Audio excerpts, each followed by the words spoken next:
with all of the latest developments at your fingertips. CNN Partner Hotels, connected to your world.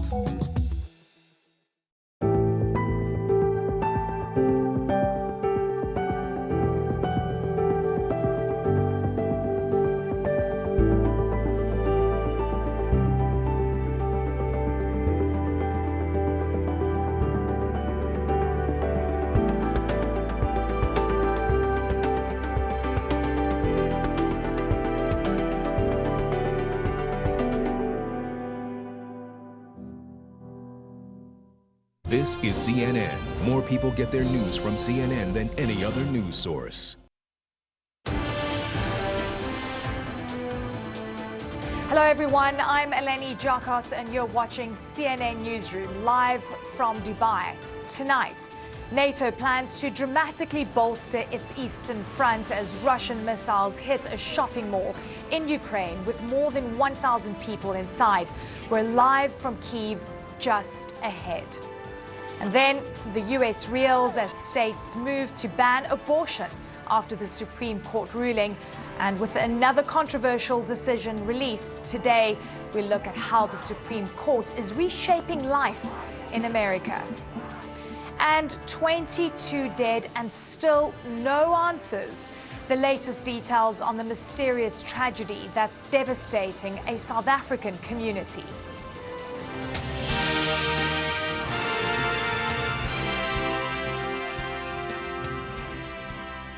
Western allies of Ukraine are working on two fronts today to rally support against Russian aggression and help bring an end to the war. First, NATO is gearing up for what could be its most important summit in decades. Secretary General Jens Stoltenberg gave a preview of the meeting that begins tomorrow in Madrid, calling it transformative. He says NATO will adopt the biggest overhaul of its collective deterrence and defense since the Cold War. At the summit, we will strengthen our forward defences.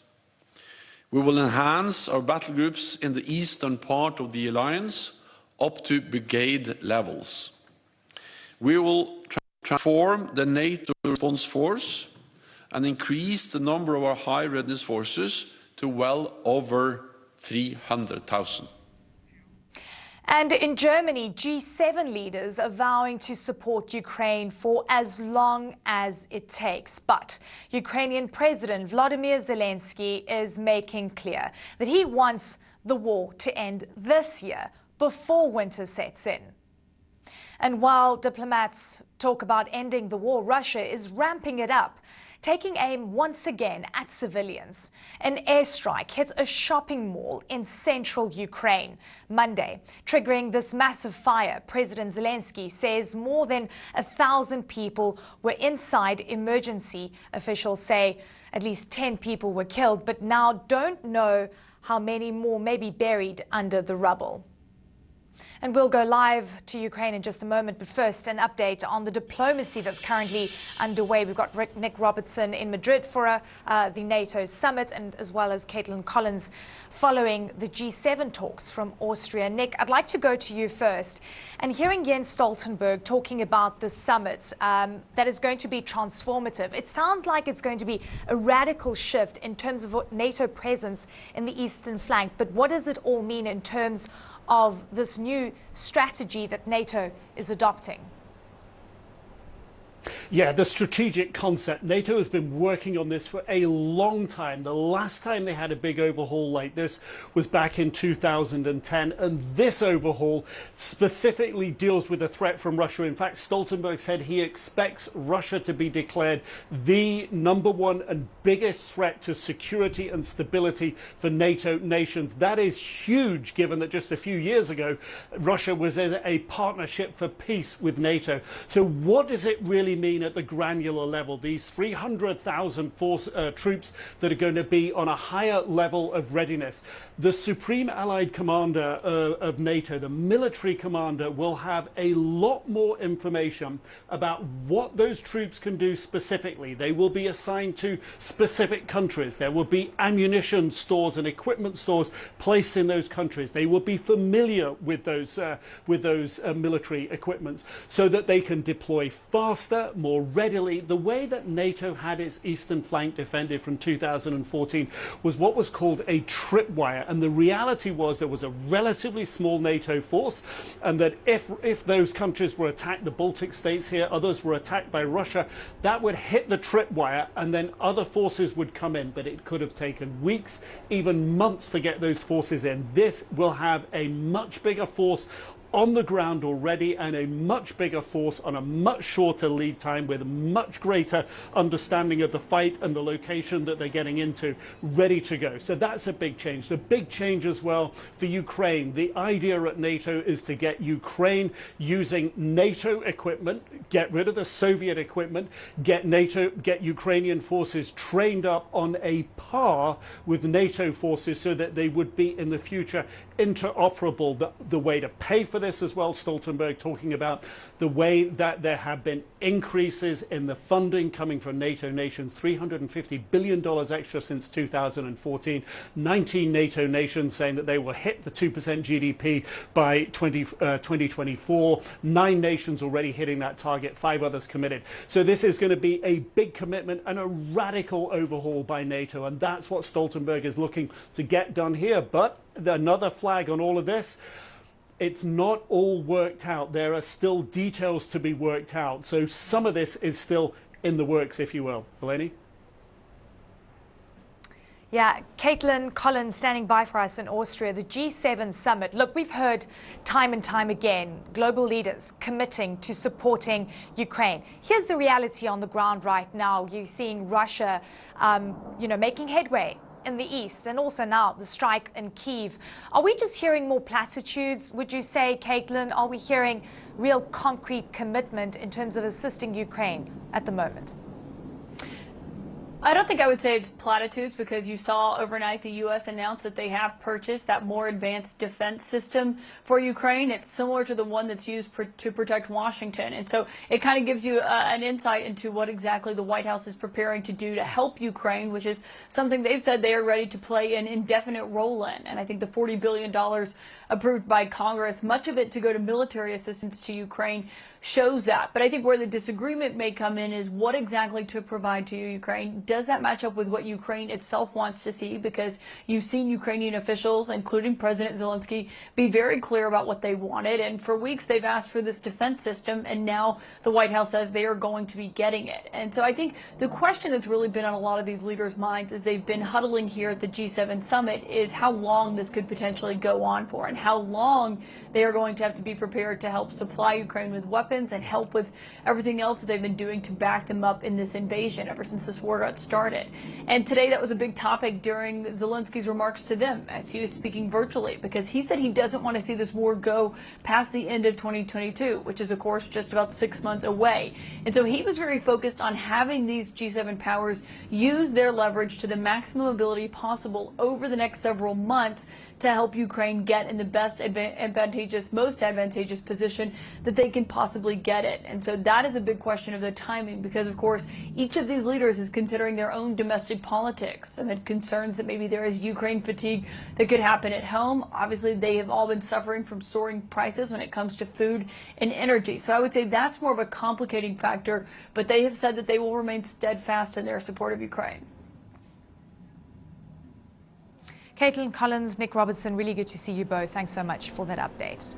Now let's get more on that airstrike that killed at least 10 people at a shopping mall in central Ukraine. CNN's Salma Abdelaziz is live in Kyiv for us. Salma, you've just heard from Nick and Caitlin that there's a lot more commitment in terms of what the international community, the NATO members, G7 members are willing to do. But your reality on the ground, you're seeing Kyiv being targeted once again after months of relative safety after the Russians exited.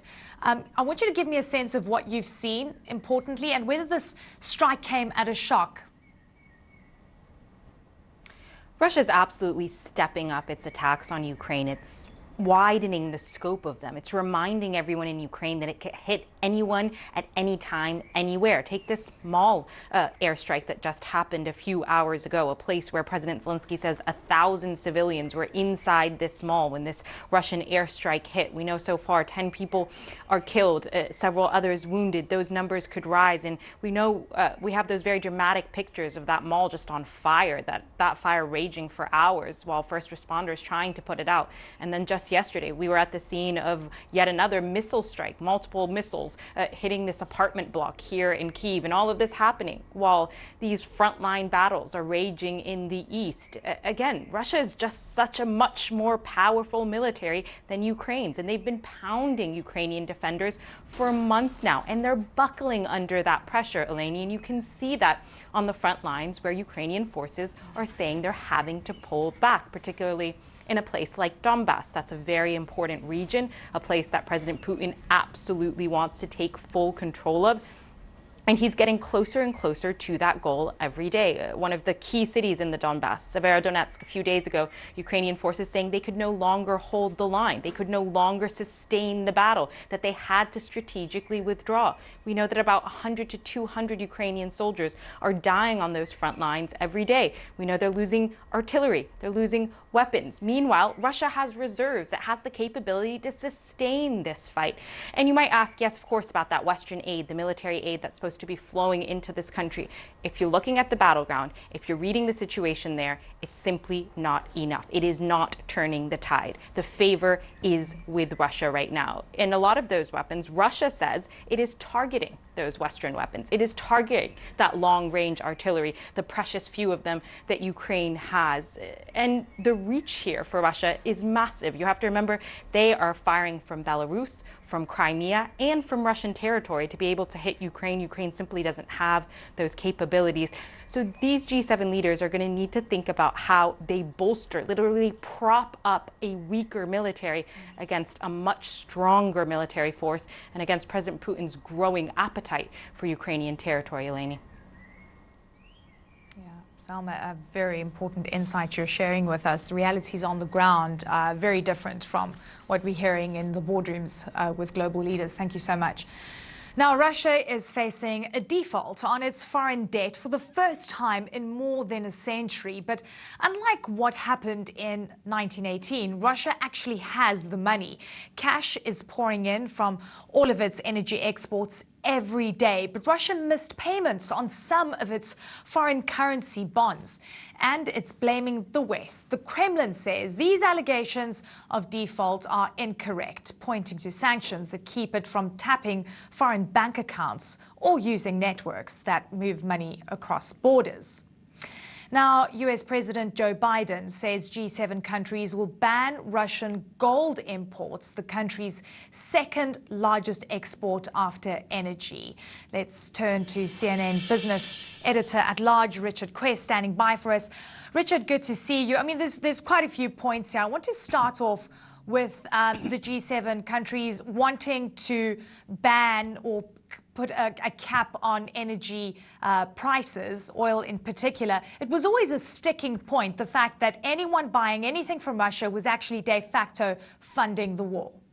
And that still is the case, funding the war, but this is a recognition that countries like Hungary and Germany will need to continue buying, and certainly in the case of gas, in some cases in case of oil, and like with Hungary, they're going to have to continue. So what they're aiming to do is put a cap on the price. In other words, make sure Russia gets as little revenue as is humanly possible from those oil sales. The problem, of course, is Russia, will try and sell the oil to somebody else, and it's highly possible that India or China or some other country that's not following the sanctions regime does agree to pay marginally more than the European cap. So it's a unilateral policy by Europe. It may or it may not work, but it is a good faith effort at reducing Russia's income. In the same way as holding or stopping gold purchases from Russia. Russia, of course, gold mines amongst the largest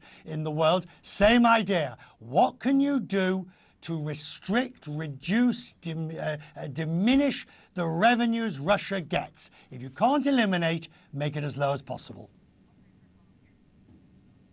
Yeah, and that's the thing. You have to get everyone on board for it to actually have maximum impact on Russia.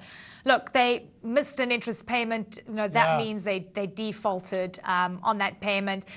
But, I mean, do they really care if they're being pushed out of the global economy anyway? Do they really want to be tapping into international markets? What is this going to mean? I mean, the ruble is so strong right now. It's fascinating to see internally what the Russian economy is doing. The ruble may be strong, or at least give the appearance of strength, but the Russian economy is in reverse. And it is in deep trouble. Now, as for this default, when is a default not a default? Well, it depends on your definition. Russia says we made the payment. We made the payment as required. It's not our fault if, you know, your sanctions mean that you can't get the money. But we made. Look at what Lavrov said and the way he actually put it. The foreign secretary. He made it clear that they had made the payment to the international creditors, but that the sanctions had meant that it wasn't able to be paid across. That means the other lot, the allies and the partners say, no, you didn't make the payment. You didn't make the payment because we never received it. So, Eleni, a question for you. Is the payment made when it's made or when it's received? And there's only one group that is going to make a fortune out of this, and that is the lawyers, the bond lawyers that will litigate this to the nth degree. Yeah. Look, there's a lot of creative accounting that is going on, and I guess the question still is raised. Is it going to have the effect that the West wants in terms of squeezing Putin to stop this war? What's your prognosis, Richard? In the short term, the answer has to be no. Even Joe Biden, President Biden, admitted that. If you remember at the early part of the sanctions regime, he was asked quite bluntly, they're not working.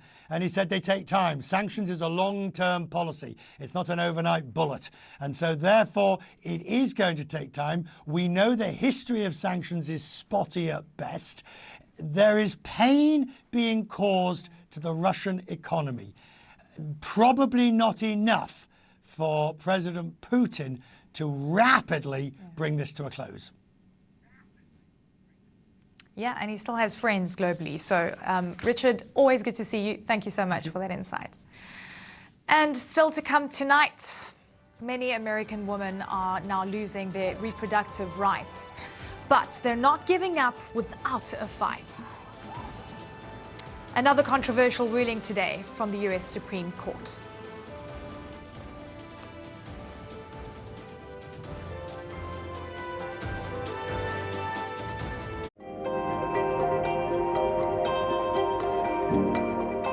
Going Green, in association with Kirloskar, Limitless. Every week, we consume over 5 grams of plastic. I've just found a mere way to try and remove these from the environment and try and remove them from the environment such that we have less of them entering our food system and entering the environment in the first place. My name is Fionn Ferreira. I am 21 years old and I am a student of chemistry at the University of Groningen in the Netherlands. Now, more than ever, young people are in a place of power. We're seeing more and more young scientists getting taken seriously, their grassroots idea being scaled. And we're also seeing just more and more young people who are passionate about this problem. We, however, have to remember that while only 25% of the global population is youth, they are 100% of the global future. From the tiniest warbler to the mightiest whale shark, nature is on the move, but natural paths are under threat.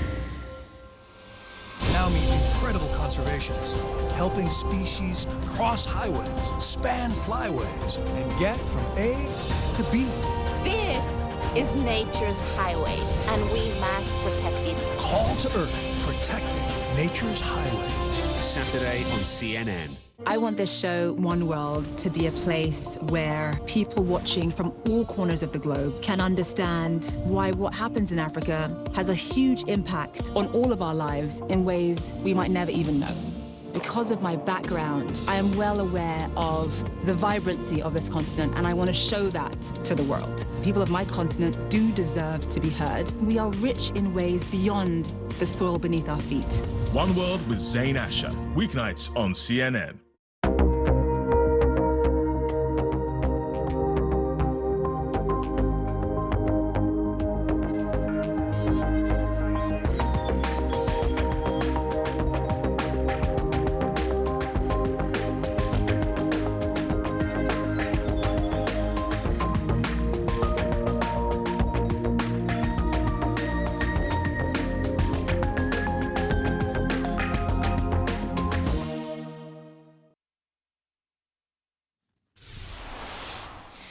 Welcome back. Now, the U.S. is reeling days after the Supreme Court's conservative majority overturned Roe v. Wade. At least 10 states with trigger bans have already effectively outlawed abortion, with few, if any, exceptions. 26 states are planning to set extreme limitations or ban abortion altogether. But the Supreme Court decision does not have overwhelming support. Now, according to a recent CBS News YouGov poll, a majority of Americans disapprove of the Supreme Court ruling, including 67% of women. Now, many are sharing their fears about what happens next. Vanessa Yurkovich hears from some of them. When Alana Edmondson unexpectedly got pregnant with her partner at 21, she had a choice to make. She was working a low-wage retail job in Seattle while dreaming of getting her PhD at Yale. She made the tough decision to have an abortion. I knew that I would be stuck in a cycle of poverty that I was already trying to get out of. The Supreme Court dismantled 50 years of precedent when it overturned Roe v. Wade, returning abortion laws to states. There will be significant economic repercussions. Women denied abortion access who gave birth were more likely to experience increased poverty lasting at least 4 years compared to women who received an abortion, according to the University of California, San Francisco. It would just be very, very difficult, especially with like the prices of daycare. I mean, even feeding somebody else. 26 states will likely ban abortions. Those states already have lower wages, barriers to health care, and less funding for social services, according to the Economic Policy Institute. The impacts would be felt most by women of color. When women are not able to complete their education or get the job they want, this has severe economic consequences, yes, for them, but this loss of economic potential, of possibility, will have ramifications for the state economy, the national economy as well. Anti-abortion! The anti-abortion group Right to Life cites public assistance efforts in 5 of the 26 states likely to ban abortion, aimed at helping pregnant women and new moms. And now, dozens of corporations are stepping in, providing protections for employees in those states. I think for any employer that cares about issues of diversity, equity, and inclusion, to stay silent on such an issue is really just not okay. Yelp, which calls the SCOTUS decision a denial of human rights and a threat to workplace gender equality, said before the ruling it's covering travel and health care for employees, family members, and partners seeking an abortion anywhere in the U.S. Do you think it's both an asset for retention of employees and then also an asset for attracting new employees to the company? I think it's both. It has really been a wonderful recruiting tool in terms of prospective employees saying, I want to work at a company that is out there and loud about what they believe in and what they care about. Edmondson went on to realize her dream and moved to Connecticut to get her PhD in literature at Yale. She says she feels lucky to have been able to make her own choice. Thinking outside of myself, it felt very scary for other people who can get pregnant, who might not have the option to live their dream if they wanted it. Oh, okay. Oh, I see. Okay. All right, that was Vanessa Yurkovich reporting. Now, the US Supreme Court is issuing new rulings today, and its latest decisions show how it is rapidly changing the political landscape. Ariane DeVogue joins me from Washington. Ariane, good to see you. Look, a 50-year-old precedent reversed, Roe versus Wade. And many are concerned this is the start of more rulings of this nature to come. A ban on the use of contraceptives, for example, has been thrown out as a potential, same-sex marriages. But tell me about today's rulings that could show that the Supreme Court is pointing to a more conservative direction. Well, you're absolutely right. You know, states are still reeling from that abortion opinion that upends your 50-year-old precedent, sends the issue of abortion back to the states. And here's what's more about that abortion decision. Today, for instance, members of the LGBTQ community, they're worried because they're fearful that the court will use the same reasoning that it used to overturn Roe to overturn that much more recent case having to do with gay marriage, as well as other cases having to do the right to contraception.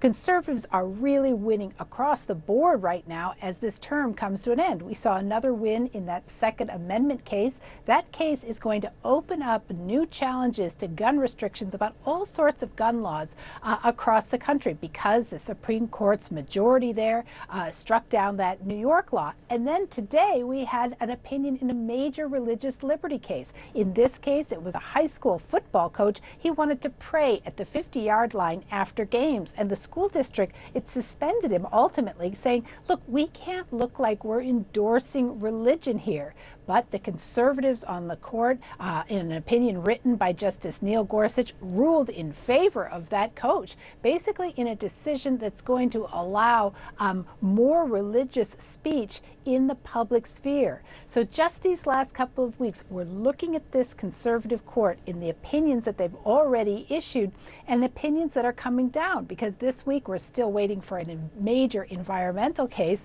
as well as another immigration case. Right now, the liberals on this court are basically left worrying, saying to themselves, what's next?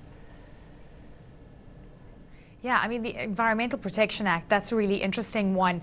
And it seems so widespread. This is a blanket approach in terms of what the Supreme Court is doing. Many are asking how this is changing the United States.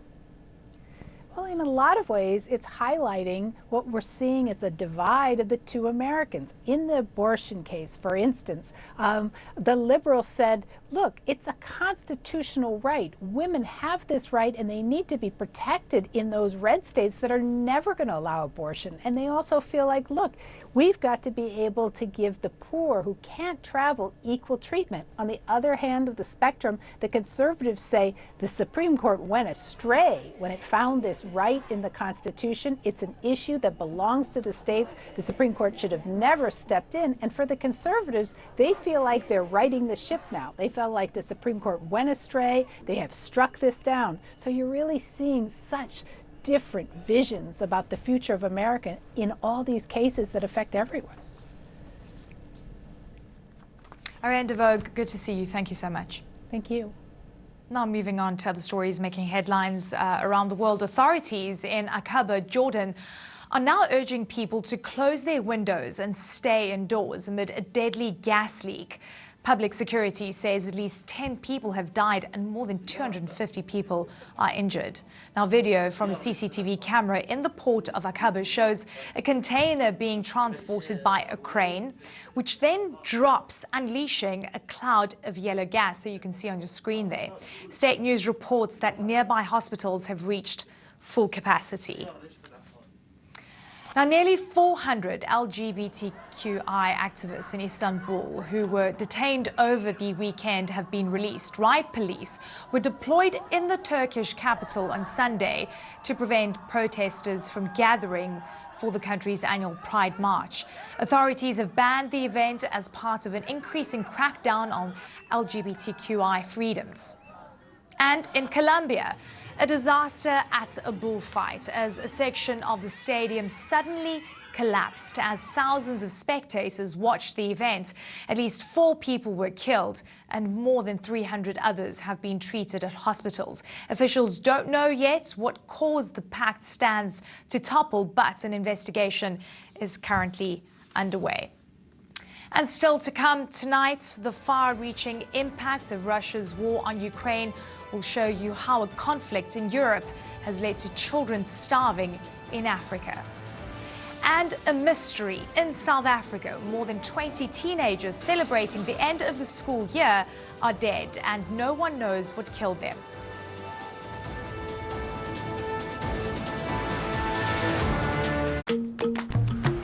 For too long, we have waited for hours to convert currencies, days to clear checks, and decades to reach our potential. But now, we can access the power of African free trade in an instant with PAPS, the Pan-African Payment and Settlement System. Overcome barriers, reduce risks, trade in local currencies, and connect with a single market united across Africa. Be a part of Africa's flourishing free trade today.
I'm David Culver in Beijing, and this is CNN.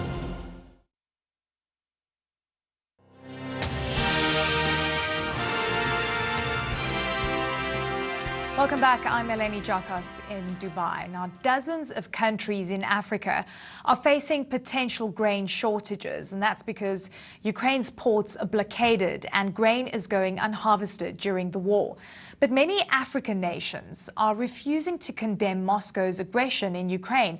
David McKenzie explains why many African leaders have a long history of friendship with Russia. You know, there are various ways. In the 1970s, Obey Mabena made a choice. We need to decide whether we want to continue living on our knees or to die fighting. The choice he made, with thousands of others, to flee the violence of apartheid South Africa, train in clandestine camps scattered across the continent, preparing to fight the racist regime back home. Like many African liberation movements, they found a powerful ally. We find that there is a country like the Soviet bloc that is ready to give us everything that we need. You know, they give us food, they give us uniforms, they trained us, gave us weapons. And they were Russian soldiers treating you with respect. With the greatest of respect, they came there, they were friends with us. For the first time, we came across white people who treated us as equal beings. Russia is our friend. Our friend's enemy is our enemy. In Africa, that history colors today's conflict. As Russia's brutal invasion of Ukraine unfolded, the West demanded a stark condemnation of Putin's war. 17 African nations refused to take that stand. And the response we got was, you take it or leave it. And in the face of that arrogance, we thought the only decision we could take was to abstain. South Africa's foreign minister took another lesson from history. Perhaps our colleagues in the West don't understand the fact that we are very wary of aligning to one position or another. Are you disappointed that many countries aren't taking a stronger stance? I'm worried. I'm not disappointed. Worried that the countries that went through the history of struggle for human rights, democracy, sovereignty, territorial integrity, now don't acknowledge or don't see for themselves the threat of the neocolonialism that is basically happening in the 21st century. Russia has signed military technical cooperation agreements with more than 30 countries where we supply a large array of weaponry and hardware. In recent years, Putin has aggressively courted African leaders, rapidly expanding diplomatic and military ties. And the shadowy Kremlin-backed Wagner Group deployed its mercenaries to train militaries and in some cases fight insurgents across the continent. They're accused by human rights groups and the UN of multiple abuses. No matter what atrocities Russia is accused of committing, Obey Mabene and many in his generation will still support Moscow. By default, we are on the side of Russia. And to us, Ukraine is what we call a sellout. It is selling out to the West. Africa is, of course, a diverse continent of more than 50 nations, and several countries have squarely backed Ukraine. But it must be said, Ukraine has struggled to counteract the weight of history and the power of today's Russia. David McKenzie, CNN, Johannesburg.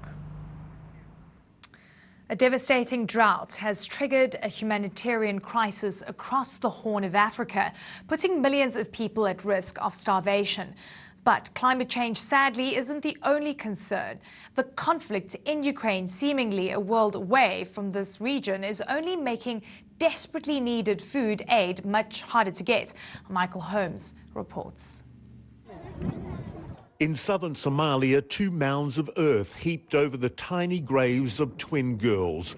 They lived for only 1 day after their mother, severely weakened by hunger, gave birth a month early in a camp for displaced families. Sadly, their tragic story is now part of a grim reality facing millions across the region. This is the worst drought that I have seen in many years. After years of drought, we lost all of our livestock. We tried to survive on our goats, but one after the other, they all finally died. We fled our home and looked for water nearby. Somalia is among the countries in the Horn of Africa facing the driest conditions in 4 decades, and it's leading to what one United Nations official describes as an explosion of child deaths. The ongoing drought is causing hunger mortality rates to rapidly rise across the region, the UN says. In Somalia, as many as 29% of children younger than 5 are experiencing acute malnutrition. It comes after 4 consecutive rainy seasons have come and gone with little rain, according to the World Food Programme. That is killing crops and livestock and making food and clean water scarce. The humanitarian appeal for Somalia is only 15% funded. So what we need now is money. We need the cash to avert the risk of famine. In 2011, famine, I think about 250,000 people died. So if we don't act now with the money that we need, I think we might head into that kind of direction. Making matters worse, the World Bank warns that the war in Ukraine is contributing to an historic rise in global prices of energy and food. That's hitting communities in countries like Somalia that rely on staples like grain particularly hard, relief groups say. The fundamental issue in Somalia and in the Horn at the moment is a climate-induced crisis, right? It's drought. But where the effects of the Ukraine crisis come in is that the food prices and fuel prices and others are hiked up to a point where we need more resources to secure what we would have secured before. We need a lot more. As G7 leaders meet this week to discuss a series of global emergencies, a convergence of crises in Somalia and the Horn of Africa is proving ever more dire as climate change and war in Europe drive desperate need in one of the most vulnerable areas of the world. Michael Holmes, CNN. Right now to South Africa. The country is grappling today with a mysterious tragedy. What killed 22 teenagers at a tavern during the weekend? The victims showed no visible signs of injury and were found sprawled over tables and chairs. Authorities are investigating if some kind of poison was involved. And moments ago, CNN's Larry Madowo gave me the latest. Take a look. Eleni, we're just shy of 2 days since this incident at this tavern in East London, and we still don't know what happened. You remember that the South African Police Minister, Bheki Cele, on Sunday ruled out the possibility of a stampede or natural causes, which means that the leading theory right now about what happened could be some kind of poisoning. Did they inhale something? Did they consume something? Investigators are asking the community not to speculate, to allow the police to have time to investigate and come up with an answer. Forensic experts have been at the scene of this tavern. It is now shut down. The owner of that tavern has apologized to the public. It's not something that as a businessman I expected that to have happened there, but things like this happen unexpectedly. But I'd like to convey my condolences to the families that lost their loved ones and say that we will look into what happened. Provincial authorities in the Eastern Cape say schools closed on Friday, so one possibility is that these kids could have been celebrating the end of the semester, the end of their exams. It's not known for sure. They say that there are 4 children who remain in critical condition. They hope that they recover so that they can shed more light on what exactly happened here and what could have led to this tragedy that happened in South Africa's Youth Month, when the country talks about advancing the socio-economic opportunities for the country's young people. So a tragedy that has the whole country stunned, and still not enough answers as to how it happened and how to avoid it. Eleni? That was Larry Madowo there for us, and yes, so many questions that still need to be answered. And still to come tonight. The world's most prestigious tennis tournament is back, but this year there's controversy at Wimbledon. We'll go there to find out why. Stay with us. Heard it all before? But have you heard it like this? The ultimate disruptor looks set to shake up our world. We really can't ignore the impact that this has. What can we do that explores a fresh angle? So let's untangle the players and political forces. The truth is a lot more complex. What's really going on? Fast-paced news, in-depth reports, and fact checks from the perspective of The Global Brief with Bianca Nobilo. Tonight on CNN.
I am Fahad Hamid Al-Din, the CEO of the Saudi Tourism Authority. I think if you think of travelers in today's life, they want to immerse in what's authentic. I think people are less looking for, the same old in every place, and they want what is authentic. And I believe that's on us. There are strong commitments that Saudi Arabia is making, like committing to 30% of its land to remain reserves, to rewilding over 21 species, including the Arabian leopard. Or when it's designing its new projects like the Red Sea project, we're keen to make sure that regenerative tourism sits at the heart of our master planning and product design.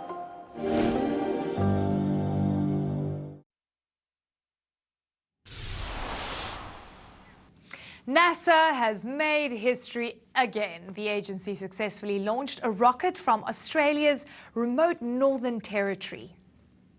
4, 3, 2, 1, go!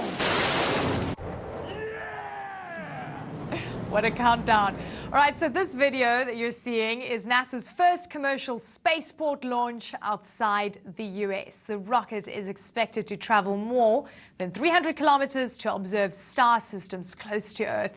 It's the first of 3 planned missions from Australia's Arnhem Space Centre, and the company partnering with NASA says it is a milestone for Australian space flight. It's historic for Australia. And so I don't want that to pass without it sort of, feeling good. But for us, we're then right back into it. 4th of July is the next launch. And so we need to, dust ourselves off, take a day off, and then get back into it in readiness for the next launch, because it's just as important. For 6 decades, rockets have used fuel to create the thrust they need to reach space. But what if there is another way? Our series Mission Ahead introduces you to entrepreneurs and scientists on a mission to rethink the way that we move, even how we get things into space. CNN's Rachel Crane visits a California company working to develop a radical alternative. Over the years, inventors and scientists have envisioned some wild ideas to send things to space. Laser-powered launches, a magnetic levitation tube, even a space elevator. A giant slingshot might sound like another one. But according to the entrepreneur behind the technology, so is the way we already put objects into orbit. Rockets are the most complex systems ever built. As a means of transportation, they're actually incredibly illogical. This is Jonathan Yaney. I went to space camp as a kid. I flew an airplane by myself for the first time when I was 14. And so, yeah, I just took a look at it and said, well, what if? What if there was a different way? What if we could absolutely dramatically transform the way we access space? To answer that question, Yaney founded Spin Launch in 2014, hired a team of engineers like David Wren. We're going to be doing a launch of a 1-meter projectile. And built this prototype. So this is like the same amount of power that you have in like a minivan. Right now, Spin Launch is running its tests here and in a larger launch system in New Mexico. Launch! Oh. Wow. But today's projectile is only launching a few meters in this controlled environment. The ultimate goal? Load satellites onto the projectile, spin it faster than the speed of sound, and catapult it out of the Earth's atmosphere, where a rocket engine kicks in to carry the payload to its final destination. But to actually reach orbit, the accelerator will need to spin about 17 times faster than Spin Launch has demonstrated so far, and be 3 times larger. And that's just one of the technological hurdles the company faces, experts say. You have to make sure that the vehicle is stable and it flies a trajectory that it's supposed to fly, that the payloads sustain the very heavy loading or G environment that occurs during the spin-up phase. And finally, that the second stage rocket actually ignites properly and sends things to orbit. Spin Launch is seeking a location for a full-scale accelerator, which it hopes can overcome these challenges and power the company to orbit by 2025. If successful, the rewards could be worth the wait. This system will use 70% less fuel and materials than conventional rockets, Spin Launch says, making it greener to get objects to space and up to 10 times cheaper. Even if it works, it won't be able to launch everything. Spin Launch is only flying satellites about the size of a washing machine. So, we're not talking about flying the Hubble Space Telescope or really any delicate instruments like that. Let alone humans. They could never withstand the G-forces of your system. We're not going to fly human payloads on Spin Launch anytime soon. Small satellites may well be enough to keep Spin Launch busy. The market will be worth around $7.4 billion by 2026 by some estimates. And Yaney expects demand for fast launches to grow as humans venture further. And as Yaney sees it, it will take some wild ideas to get there. All right, we'll be back right after this short break. Stay with CNN.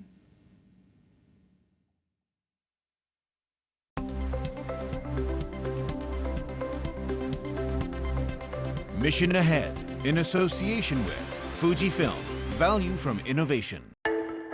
隅田北斎美術館では当館所蔵の富岳36景神奈川沖ナミュラを富士フィルムの協力で高解像度デジタル撮影を行っています。高画素かつ高精細で撮れることによってさまざまな楽しみ方がさらに広がるかなというふうに思ってます。それがですね、国を越えたり地域を越えたりすることでその資料価値っていうのがさらに上がっていくかなというふうに考えています。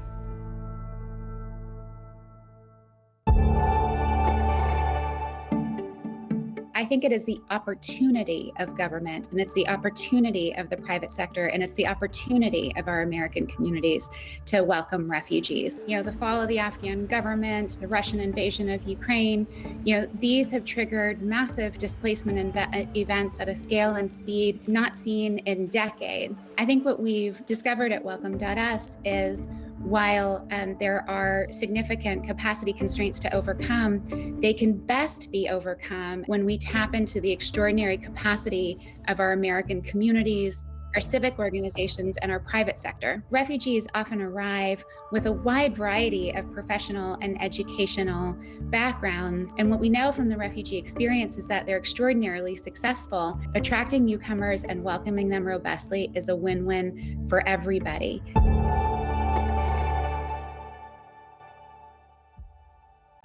I'm Paula Newton in Ottawa, and this is CNN.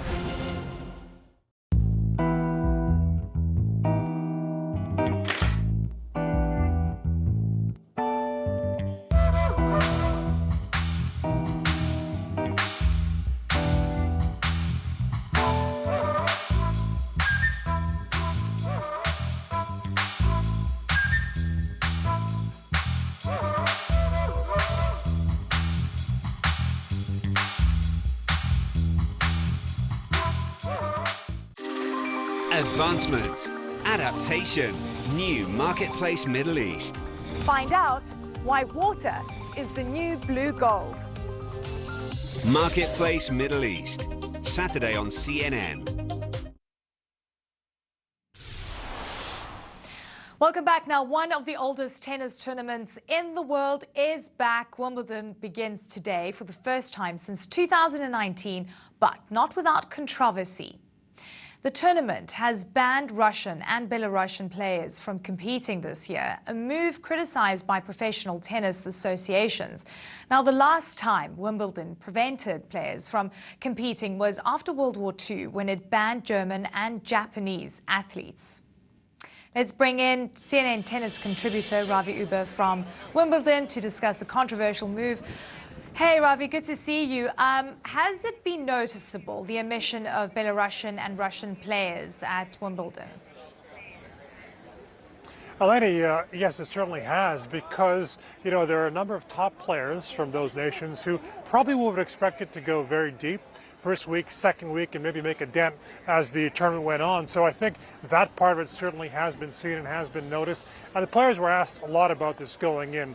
And I have to say that the overwhelming majority of them were saying the players they felt should have been here.